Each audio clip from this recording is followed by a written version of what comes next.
आता है, dead mobile आता है, हम सबसे पहले क्या करते हैं, डीसी मशीन से चेक करते हैं। चलिए डीसी मशीन से चेक कर लिया, डीसी मशीन में ऐसा रेटिंग बताया जो हम समझ नहीं पाए।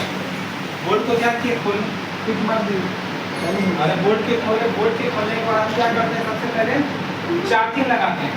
चार्जिंग लगाने के बाद में चार्जिंग आईसी के पास सबसे पहले हम बीपीएल वोल्टेज चेक करते हैं। बीपीएल वोल्टेज कितना 3.7 से 4.2 बनता है, ठीक है ना। यहाँ अगर हमारा बीपीएल वोल्टेज जनरेट हो रहा है तो हम आगे बढ़ते हैं। ये बीपीएल वोल्टेज जाता है, चार्जिंग लगाने के बाद चार्जिंग आईसी के बाद बीपीएल वोल्टेज चेक करते हैं।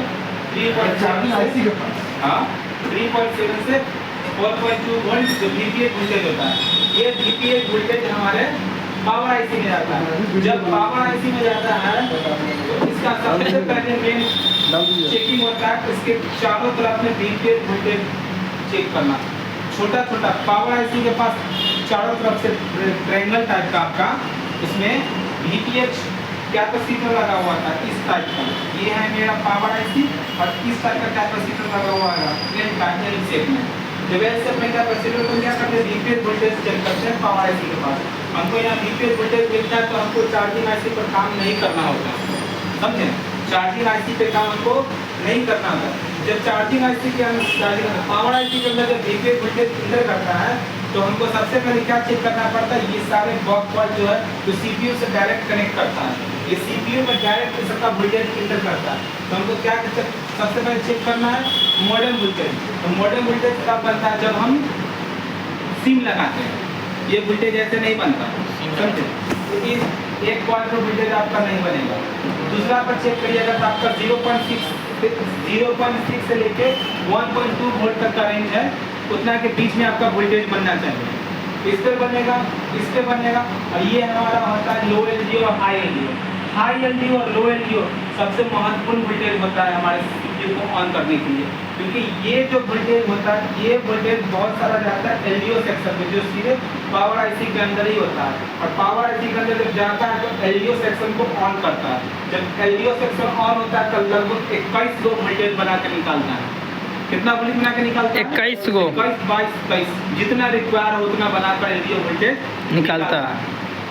इसमें जो वोल्टेज है हमारा एमएमसी का भी निकलता है, ग्राफिक आईसी का भी निकलता है, नेटवर्क सेक्शन के लिए निकलता है। मतलब पूरे सेक्शन में जो वोल्टेज छितराता है वो एलडीओ सेक्शन का वोल्टेज छितराता है। और बनता किस चीज से है, तो लो एलडीओ और हाई एलडीओ। लो एलडीओ पर मेरा वोल्टेज बनता है 1.3 वोल्ट। कितना बनता है, 1.3 वोल्ट। और हाई एलडीओ पर बनता है कितना, 2.0 वोल्ट, 2.05 वोल्ट या मानिए 2 वोल्ट, समझे ना, उतना वोल्टेज बनता है। उसके बाद में जब ये दो कॉइल आपस में टच होते हैं, ये दो कॉइल क्या होता है, आई एंपियर बनाता है। इसको एपीसी का मतलब होता है एप्लीकेशन प्रोसेसर कोल्ड वोल्टेज। जब सीपीयू किसी फाइल को रन कराता है तो यही दो वोल्टेज पर रन करता है। अगर ये वोल्टेज इसको लो मिलेगा तो आपका फाइल हमेशा खुलने से पहले बंद हो जाएगा और लिखेगा अनफॉर्चुनेटली हैव स्टॉप। देखे कभी ऐसा फोन देखे इसमें कोई भी फाइल करता है कि नहीं खुलता, जब भी खोलते तो अचानक से बंद कर देता, लिखता है अनफॉर्चुनेटली हैव स्टॉप, या फिर पीछे फेंक देता है, जो भी हो बंद कर देता, खुलते खुलते बंद हो जाता है। और ये एक फाइल के साथ नहीं, सभी फाइल के साथ ऐसा, सब फाइल के साथ ऐसा होता है तो प्रॉब्लम सीपीयू से होता है। तो हम लोग क्या करते हैं, पहले वोल्टेज चेक करते हैं या सबसे पहले सीपीयू को रिवॉल्व कर लेते हैं। चार्जिंग लगाने के बाद 1.5 वोल्ट में हमको इतना वोल्टेज मिलना चाहिए। अगर इतना वोल्टेज मिल रहा है तो ओके है, तो प्रॉब्लम कहीं और से होगा, समझे। ये होता है 1.5 वोल्ट सीक्वेंस चेक करने का। हमको जब भी मोबाइल में लगाना है तो सबसे पहले वीपीएच वोल्टेज चेक करेंगे 1.5 मोबाइल में। वीपीएच ओके मिलेगा मतलब चार्जिंग आईसी के पास छेड़छाड़ नहीं करना।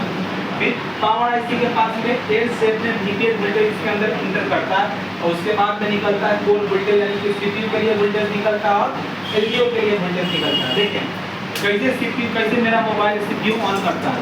सबसे पहले चार्जिंग वोल्टेज, चार्जिंग आईसी पे वोल्टेज बनता है, फिर वीपीएच जनरेट होता है। वीपीएच जनरेट होने के बाद में पावर आईसी के अंदर जाता है। पावर आईसी क्या करती है, सारे वोल्टेज को जनरेट करके सीपीयू में भेजता है।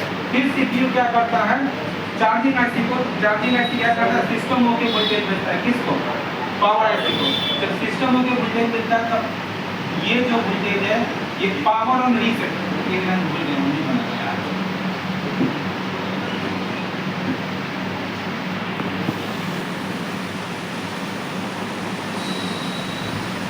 देखिए एरो का निशान बना है तो एरो का निशान से आप लोग समझिएगा, समझे ना, क्यों एरो का निशान बना है। सबसे पहले चार्जिंग आईसी से VPN वोल्टेज जनरेट होगा। VPN वोल्टेज हमारा पावर आईसी में गया, एल टाइप के सेट में सब पर वोल्टेज चेक करेगा। अगर एक भी पर वोल्टेज आपको नहीं मिलेगा एल सेट में तो समझ जाएंगे कि एक वोल्टेज इंटर नहीं कर रहा है, तब पावर आईसी का एक वोल्टेज उसमें होगा वो नहीं बनेगा। जितना बार इंटर वोल्टेज करता उतना बार पावर आईसी वोल्टेज को जनरेट करता है। इसलिए जितना भी उसमें एल टाइप का सेट में कैपेसिटर आपको मिलेगा वो सब पर VPN वोल्टेज होगा, तो दिखा देंगे हम, समझे। उसके बाद जब बढ़ता है वोल्टेज तो ये वोल्टेज जनरेट होता है। ये वोल्टेज जब जनरेट होता है तो जाता है CPU सारा वोल्टेज को चेक करता है, रेडियो सेक्शन को भी चेक करता है। इसमें प्रोटोकॉल लगा हुआ रहता है, SPMI और SPMI डेटा, SPMI क्लॉक लगा हुआ रहता है, नहीं बना है, समझे। SPMI क्लॉक और SPMI डेटा से क्या करता है, सारे पावर आईसी का वोल्टेज चेक करता है। इसको जब ओके वोल्टेज मिलता है एक बार जब और भी वोल्टेज कमी है CPU से पूछता है, तब CPU को चेक करता है, बताया कि नहीं हमको सारा वोल्टेज रिक्वायर है। तब CPU क्या करता है, PS वोल्ट वोल्टेज भेजता है। जब PS वोल्ट वोल्टेज जब भेजता है तो सारा वोल्टेज स्टेबल हो जाता है। जैसे वोल्टेज स्टेबल होता है CPU मेरा सिस्टम को ऑन कर देता है। समझ में आ रहा है जो बता? जी सर। क्या इसको बंद करिए।